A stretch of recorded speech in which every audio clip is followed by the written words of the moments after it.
Alhamdulillah, alhamdulillahilladzi arsala rasulahu bil huda. Alhamdulillahilladzi arsala rasulahu bil huda wa dinil haqq liyudhhirahu ala dini kulli walau karihal musyrikun. Ashhadu an la ilaha illallah wa ashhadu anna Muhammadar Rasulullah. Allahumma salli ala sayyidina Muhammad wa ala alihi wa ashabihi ajma'in. Amma ba'du.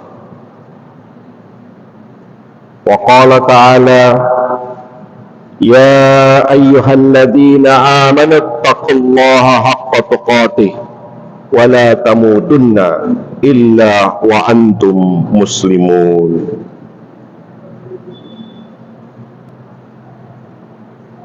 Nun jauh di lubuk hati yang mendalam, marilah kita sama-sama menetapkan hati kita memuja, memuji, dan rasa syukur kita ungkapkan pada Allah Subhanahu wa Ta'ala. Allah yang Maha Pengasih lagi Maha Penyayang, yang tak pernah terbilang kasih sayangnya dan tak pernah pilih kasih. Salawat dan salam serta penghormatan kita haturkan kepada Nabi besar Muhammad sallallahu alaihi wasallam, para sahabatnya, para keluarganya, dan insya Allah tercurah kepada kita sekalian, khususan kepada anak keturunan kita kelak. Izinkan pada kesempatan ini khatib akan membawakan khutbah dengan judul Muhasabah Diri di tahun 2025. Hadirin wal hadirah wal jumratus salihin rahimakumullah. Tahun 2004 sama-sama kita tinggalkan. Di 2025, apa yang berubah? Apa yang bertambah? Apa yang kita ingin laksanakan? Mari kita sama-sama resolusi, buatkan tekad untuk bisa mengatakan bahwa tahun kemarin harus lebih baik untuk tahun 2025 ini. Maka tentunya perlu ada keberanian diri untuk menghijrahkan, memindahkan diri kita dari sesuatu yang buruk ke sesuatu yang baik, dari sesuatu yang baik ke tempat yang lebih baik. Hijrah itu ada dua. Yang pertama adalah hijrah ma'nawiyah, yang berarti pindah dari satu tempat yang buruk ke tempat yang baik, dari tempat yang baik menjadi lebih baik. Sebagaimana Rasulullah Sallallahu Alaihi Wasallam dalam perjalanan hidup beliau dari Makkah berhijrah ke Madinah. Yang kedua, hijrah ma'nawiyah, yaitu perubahan dalam hidup seseorang atau yang disebut dengan civil society, menjadi pribadi yang madani, yang artinya menjadi pribadi seperti masyarakat Madinah, aman, tenang, dapat dipercaya, saling merangkul satu dengan yang lain dalam membangun ukhuwah persaudaraan. Saudaraku yang budiman, mari kita awali di tahun 2025 ini dengan kita bersama-sama membulatkan tekad, sama-sama saling menjaga diri, jiwa secara bersama atau secara kolektif, dengan saling mengingatkan akan kesalahan dan dosa-dosa yang pernah kita laksanakan. Andai ada salah satu pada diri saya dalam penyampaian khutbah ini ada kekeliruan, mohon diingatkan saya. Dan jika saya mengingatkan hadirin sekalian, maka janganlah saudara tersinggung. Insya Allah saya juga tidak tersinggung bila diingatkan. Hanya mereka yang saling mengingatkan yang akan memperoleh keberuntungan. Wal asri innal insana lafi khusr illal ladzina amanu wa amilus shalihat wa tawasaw bil haqq wa tawasaw bis sabr. Hadirin sidang Jum'ah yang dimuliakan oleh Allah Subhanahu wa taala, mari jadikan diri kita menjadi pribadi yang selalu memuhasabah diri, menghitung, mengukur diri kita sendiri, yaitu selalu menghitung apa saja yang telah kita perbuat, sehingga kita tetap mawas diri dan terhindar dari kerugian dan kesesatan. Bukan malah ketika kita tertimpa musibah, bukan malah ketika kita bermasalah, bukan malah ketika kita direndahkan, kita justru menyalahkan orang lain. Padahal apapun keburukan yang menimpa kita sesungguhnya itu adalah ulah kita sendiri. Wa ma asabaka min sayyi'atin famin nafsi. Dan apa-apa keburukan yang menimpamu itu ulah dirimu sendiri. An-Nisa ayat 79.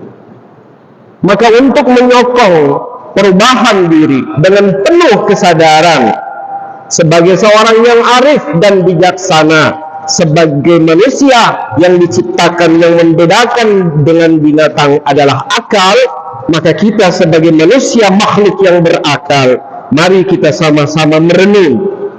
Minimal kita merenung salah satu ungkapan ulama sufi yang pernah hidup di zaman Khalifah Harun ar-Rasyid, yaitu Syekh Ma'ruf al-Karhi.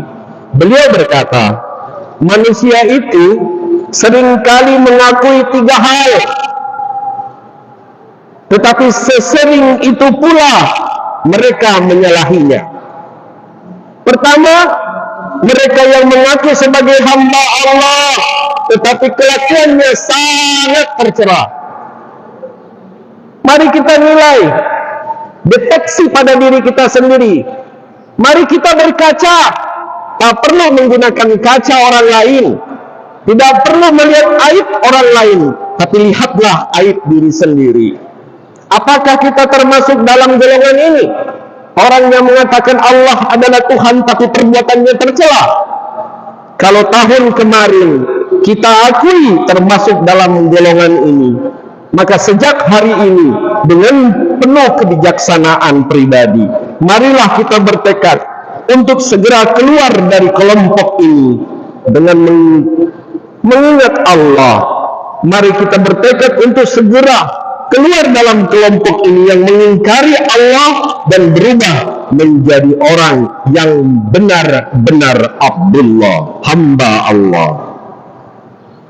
Syekh Ma'ruf al-Karhi menyampaikan yang kedua, yang sering kali kita akui namun kita mengingkarinya, yaitu mereka yang menegaskan bahwa Allah lah yang mencukupkan hidupnya, tetapi perhatian dan hatinya mereka terborgol dengan keduniawian. Betapa berat kalau hidup kita ini untuk mengakui Allah lah yang mencukupi kehidupan kita. Namun demikian, saudaraku, kita wajib berusaha melatih diri untuk meninggalkan kelompok hina ini, dan setahap demi setahap belajar menyandarkan diri hanya kepada Allah Subhanahu wa ta'ala. Saudaraku, belajar menyandarkan diri kepada Allah Subhanahu wa Ta'ala itu adalah dapat kita awali dengan hal-hal yang ringan. Semenjak bangun tidur misalnya, semenjak mata kita terbuka, hindari pikiran kita terlebih dahulu kepada bendawi atau material dunia. Gaji kita, rumah kita, mobil kita, deposito kita. Tapi biasakanlah ketika kita bangun dari tidur terlebih dahulu, tanyakanlah dulu kepada istri kita, anak kita, sudahkah kau nak sholat? Sudahkah engkau istriku, pendamping hidupku, sudah sholat? Sudahkah engkau sholat subuh nak? Sudahkah istriku sholat subuh? Lalu kita bacakan Al-Quran, walaupun hanya beberapa ayat, baru kita melakukan aktivitas kita biasa. Ini adalah langkah terkecil yang dapat dikembangkan oleh kita sekalian dengan mudah sekali oleh masing-masing pribadi sesuai dengan kadar dan kemampuan kita. Saudaraku yang berbahagia, selanjutnya yang dikatakan oleh Syekh Ma'ruf Al-Qarhi yang ketiga, yang sering kali manusia akui namun ia ingkari, yakni mereka mengetahui bahwa kematian itu pasti, tetapi mereka bekerja seolah-olah mereka akan hidup selamanya. Hadirin wal hadirah yang dimuliakan oleh Allah, kita sudah melihat orang dimandikan, kita pun seringkali melihat orang dikafankan, disolatkan dan dikuburkan. Namun betapa banyak orang yang hanya bermain, bersenda gurau, padahal kematian itu adalah ibrah, tamsil, pelajaran dan contoh. Suatu saat nanti kita akan memasuki tempat yang sama, momen yang sama, dan oknum yang sama, diusung ke tempat pembaringan terakhir. Hadirin sekalian, jika kita berhasil keluar dari dua golongan di atas, insya Allah langkah terakhir ini akan terasa lebih mudah lagi, di mana kita cukup melihat mayit yang dimandikan, mayit yang dikafankan, mayit yang disalatkan, dan mayit yang dilaksanakan pengkafanan, penyolatan, dan pemasukan ke dalam kubur.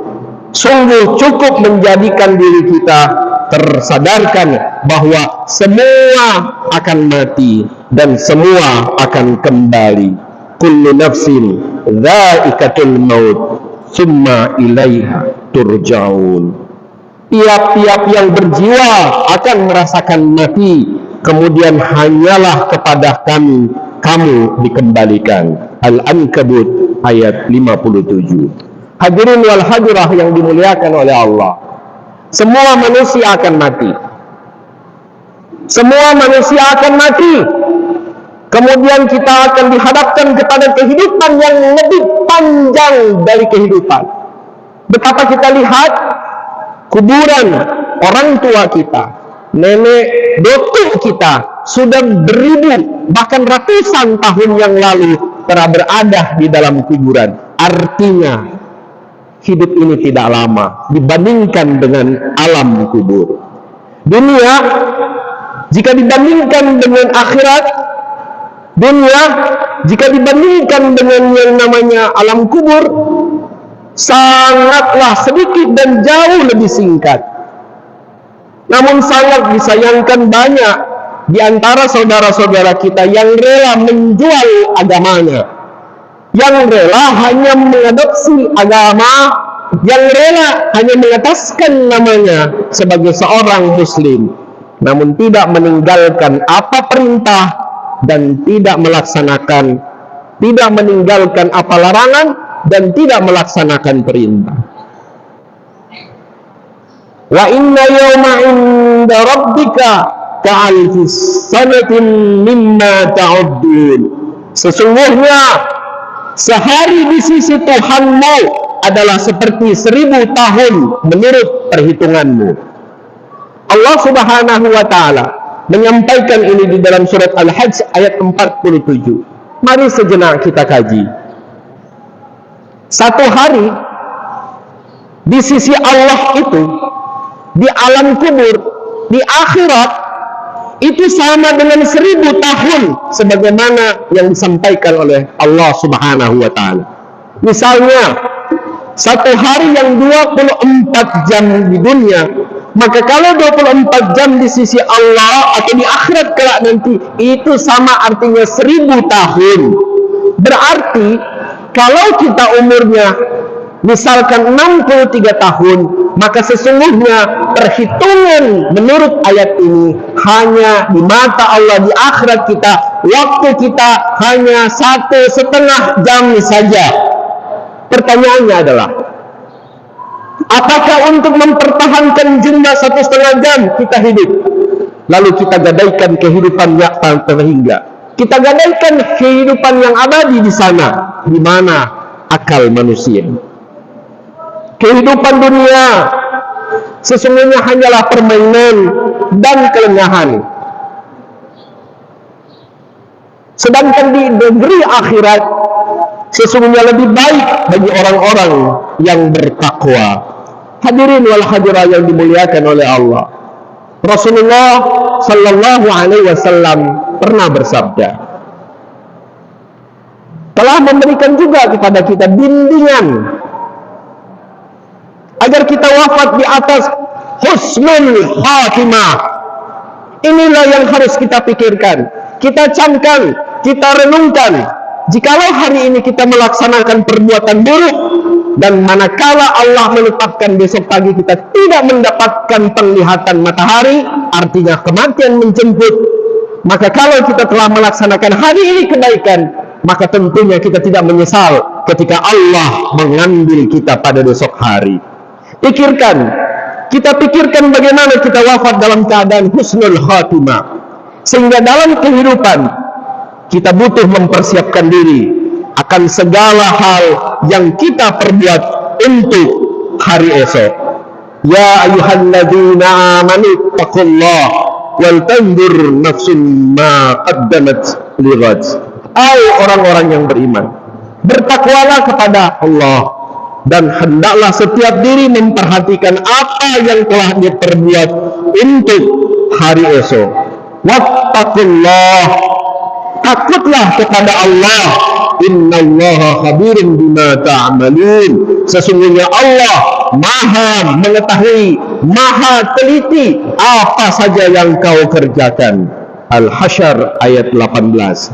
Hadirin sidang Jumat yang dimuliakan oleh Allah. Lalu bagaimana kita bisa wafat di atas husnul khatimah? Rasulullah memberikan bimbingan kepada kita melalui lisannya Ibnu Abbas radhiyallahu an.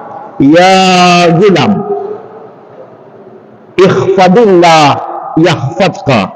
Wahai anak, jagalah Allah, niscaya Allah menjagamu. Ya gulam, ihfadillah tajidu tujahaka. Hai anak, jagalah Allah, niscaya engkau akan mendapatkan Allah di hadapanmu. Saudaraku yang budiman, jagalah Allah adalah jagalah batasan-batasanmu dengan Allah. Jagalah Allah, jagalah perintahnya untuk semampu kita melaksanakan. Jagalah Allah artinya jagalah larangan-larangan dari Allah untuk kita kerjakan. Yahfadillah, maka engkau akan bersama dan menjagamu adalah Allah Subhanahu wa ta'ala. Yang kedua, jika kita ingin wafat di atas husnul khatimah, maka dekatlah Allah dengan penuh ketauhidan, penuh keistiqomahan. Innalladzina qalu rabbuna Allah. Sesungguhnya orang-orang yang berkata Tuhan kami adalah Allah, tsumastaqamu, kemudian tetap mereka istiqomah tentang kebenaran itu, fala khaufun 'alaihim, tidak ada rasa takut sedikit pun pada mereka, wala hum yahzanun, dan mereka tidak bersedih. Ulaika ashabul jannah, mereka itulah penghuni surga, khalidina fiha, mereka kekal di dalamnya, jazaa'un bima kanu ya'malun, sebagai balasan apa yang telah mereka kerjakan. Al-Ahqaf ayat 13 sampai dengan 14. Akhirnya hadirin sekalian rahimakumullah, marilah kita sama-sama mengisi tahun baru ini di 2025 ini dengan selalu membangkitkan semangat muhasabah diri, mengadili diri kita sendiri. Tak perlu kita menyalahkan istri, tak perlu kita menyalahkan anak-anak kita, tapi tanyakan dulu, salahkah kita? Benarkah kita? Kemudian kita contohkan kepada mereka mana yang benar dan mana yang salah. Bukankah kita adalah seorang imam, seorang pemimpin di dalam rumah? Sehingga ridha Allah kita akan temui, sehingga Allah subhanahu wa ta'ala menurunkan kepada kita berkah. Amin amin ya rabbal alamin. Barakallahu li wa lakum fil Qur'anil azim, wa nafa'ani wa iyyakum bima fihi minal ayati wa dzikril hakim. Taqabbala minni wa minkum tilawatahu innahu huwal ghafurur rahim.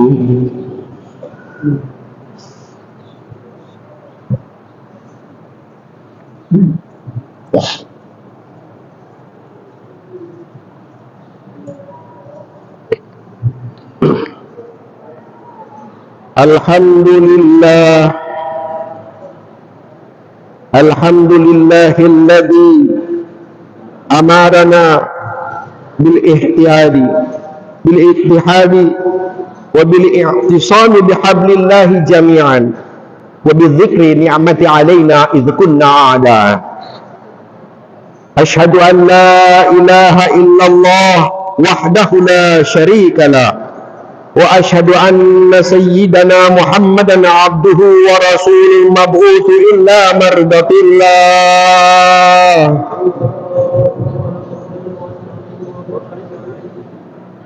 Allahumma salli ala sayyidina Muhammad salatan kamilatan wa sallim salaman tamma alaihi wa ala alihi wa sahbihi wa sallim tasliman katsira. Amma ba'du, faya ibadallah, ittaqullah,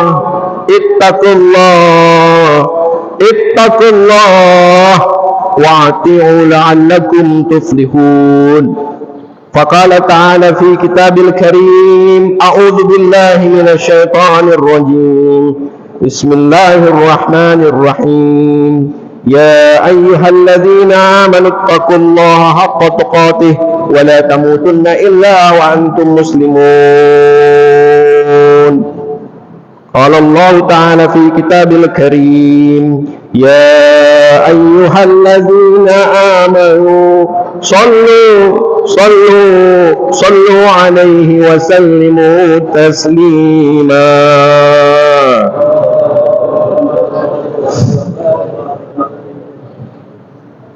اللهم صل وسلم على سيدنا محمد وعلى آله وأربعة الخلفاء الراشدين برحمتك يا أرحم الراحمين.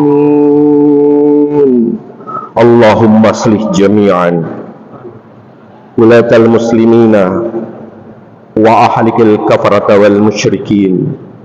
اللهم انصر من نصر الدين واخذل من خذل المسلمين واجعل بلدتنا في فلسطين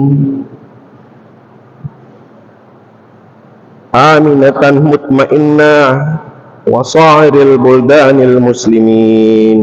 اللهم اغفر للمسلمين والمسلمات والمؤمنين والمؤمنات الأحياء منهم والأموات إنك سميع قريب مجيب الدعوة يا قاضي الحاجات.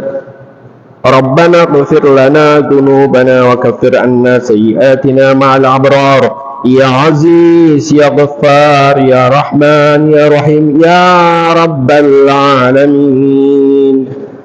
Rabbana atina fid dunya hasanah wa fil akhirati hasanah wa qina azabannar. Ibadallah, إن الله يأمركم بالعدل والإحسان وإيتاء ذي القربى وينهى عن الفحشاء والمنكر والبغي يعظكم لعلكم تذكرون ولذكر الله أكبر. أقم الصلاة.